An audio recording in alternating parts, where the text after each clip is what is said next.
This video is for Standard 9, Subject History, Chapter number 2, India Events after 1960, यानी भारत 1960 के बाद की घटनाएं। ठीक है, ये लेसन हम स्टार्ट कर रहे हैं। हिस्ट्री का सेकंड चैप्टर है ये। इंडिया जो है 1947 में इंडिपेंडेंट हुआ, यानी आजाद हुआ, और उसके बाद जो भी हमारे जो कॉन्स्टिट्यूशनल फ्रेमवर्क्स थे, यानी जो संविधान हमारा था, वो 1950 में 1950 में स्टार्ट किया गया, और इंडिया जो है वो डेमोक्रेटिक नेशन जो है लोकतांत्रिक देश बन गया। तो इंडिया में बहुत सारे अलग अलग कल्चर्स हैं, बहुत सारे अलग अलग लैंग्वेज, रिलीजन, एथेंटिसिटी, कास्ट, सारा कुछ है। मतलब भारत में अलग अलग संस्कृति के लोग, अलग अलग भाषाओं वाले, धर्म वाले लोग या जाति वाले लोग यहाँ एक साथ रहते हैं। और शुरू में भारत जब इंडिपेंडेंट हुआ तब बहुत ज्यादा जरूरत थी कि हमारे सामने बहुत सारी प्रॉब्लम्स थी, जैसे कि इकोनॉमिक, पॉलिटिकल, सोशल डेवलपमेंट। ये सारे डेवलपमेंट यानी कि आर्थिक, राजनीतिक और जो हमारे सामाजिक समस्याएं हैं जो आगे बढ़ने के लिए, वो सारी समस्याएं हमारे सामने थी। और उसके वजह से प्लानिंग कमीशन बनाया गया, यानी कुछ ऐसे प्लान बनाए गए, कुछ योजना जो बोलते हैं ना, योजनाएं बनाई गई। और उसमें सबसे ज्यादा अगर इम्पोर्टेंस किसी को दिया गया तो वो था इंडस्ट्रियलाइजेशन, यानी औद्योगिकरण। और अगर हमको आगे बढ़ाना है, देश की गरीबी को हटाना है, पॉवर्टी को हटाना है, तो ऑब्वियसली हमारे लिए इंडस्ट्रियलाइजेशन यानी औद्योगिकरण जो है वो सबसे इम्पोर्टेंट चीज थी।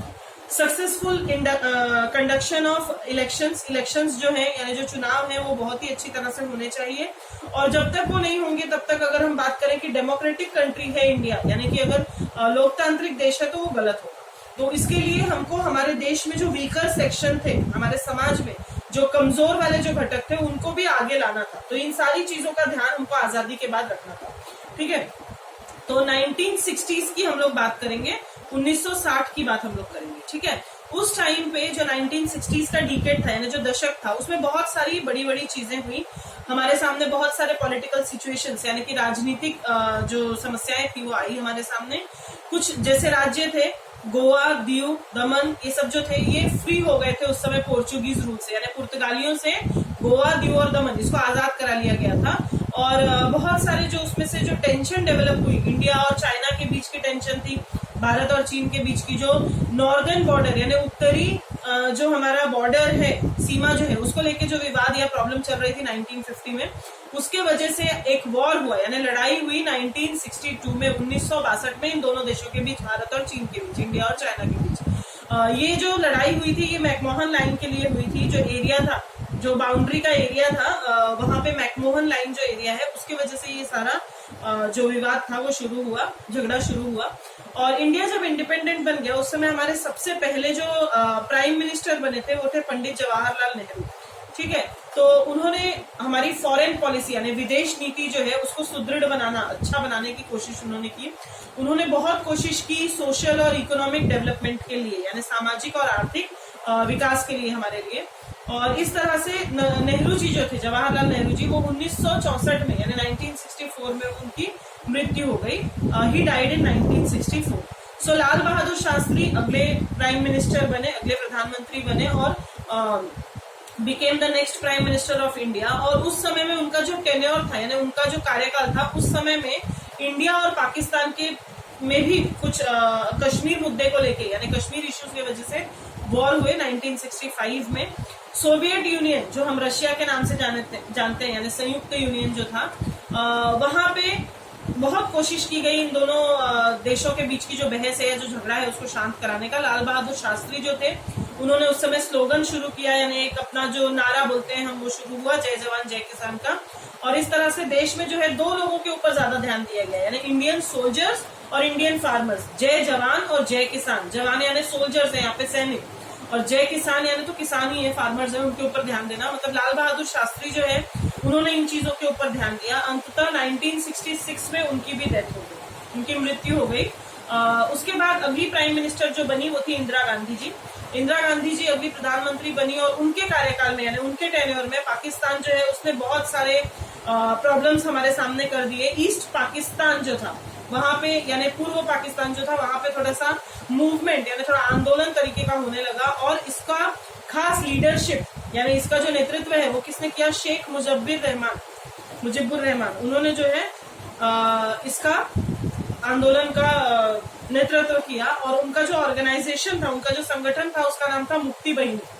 मुक्ति बहिनी था। और इस समय में भी पाकिस्तान के वजह से इंडिया को कुछ परेशानियां झेलनी पड़ी और बहुत सारे रिफ्यूजी यानी जिनको पाकिस्तानियों ने एक्सेप्ट नहीं किया, जिन लोगों को अपना नहीं माना, वो बेचारे फिर से इंडिया की तरफ आ गए। और इस तरह से 1970s में आ गए हम, अगले दशक में। 1970s की बात करें तो 1971 में इंडिया और पाकिस्तान के बीच, भारत और पाकिस्तान के बीच फिर से बांग्लादेश के लिए एक विवाद हुआ। एक दोनों के बीच में जो लड़ाई हुई उसकी वजह से एक नया देश बन गया बांग्लादेश, जिसे हम बात करते हैं। और इस समय में इंडिया की जो पॉलिसी थी to use atomic energy for peaceful purpose, यानी जो हम परमाणु ऊर्जा का इस्तेमाल जो करते हैं, एटॉमिक एनर्जी का जो हम यूज करते हैं, उसको हम पीसफुल की वजह से, मतलब शांति बनाए रखने के लिए इन चीजों का इस्तेमाल करें, ऐसा भारत का ये विचार, ठीक है। और ऐसे समय में पोखरण में, राजस्थान जो जगह है वहां पे पोखरण में 1974 में हमने अपना परमाणु ऊर्जा का जो परीक्षण किया था, एटॉमिक एनर्जी का हमने वहां पे टेस्ट लिया था। 1975 में कुछ जो पीपल थे सिक्किम के जो लोग थे, उन लोगों ने हमारे लिए इंडियन रिपब्लिक में रहने के लिए वोट किया। और इस तरह से सिक्किम जो था, it became a full fleshed state in Indian federation, यानी भारत का एक राज्य बन गया। कौन सा? सिक्किम, ठीक है। सिक्किम भी भारत के साथ जुड़ गया। इस समय में पॉलिटिकल सिचुएशन जो इंडिया के अंदर थी, यानी जो राजनीतिक जो अवस्था थी इंडिया के अंदर, वो काफी अनस्टेबल या अस्थिर जिसे हम कहेंगे होगी।